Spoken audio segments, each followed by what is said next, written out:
left all our vehicles behind in front. We were very lucky to get those to the men back.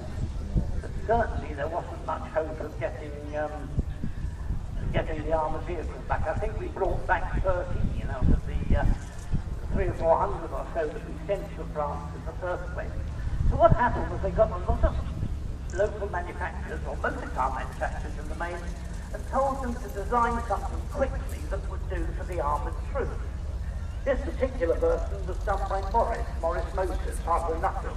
Honestly, it was a fighting vehicle. It is awful.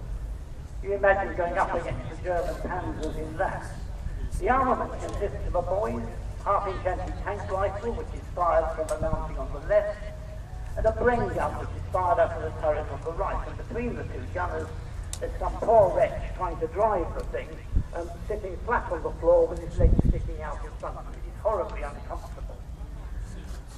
But the vehicle you're looking at isn't one of the original ones. It's not one of those in the museum, but this is the Mark II version. It's rather typical of the British Army at the time that having got a vehicle that worked, never mind the fact it wasn't actually very much good, they had to have a Mark II, and this one had four-wheel drive, so it's sort of driven front axle, it sits up a bit higher at the front.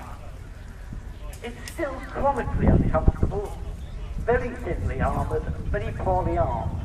But they served the British Army and the Royal Air Force Regiment right through to the end of the war, and some indeed were still in service in Palestine in the 40s and early 50s. The majority, for some peculiar reason, ended up in Burma. They still seem to have loads of them. What on earth they're meant to do with them, who knows? But as I say, a very typical British trait.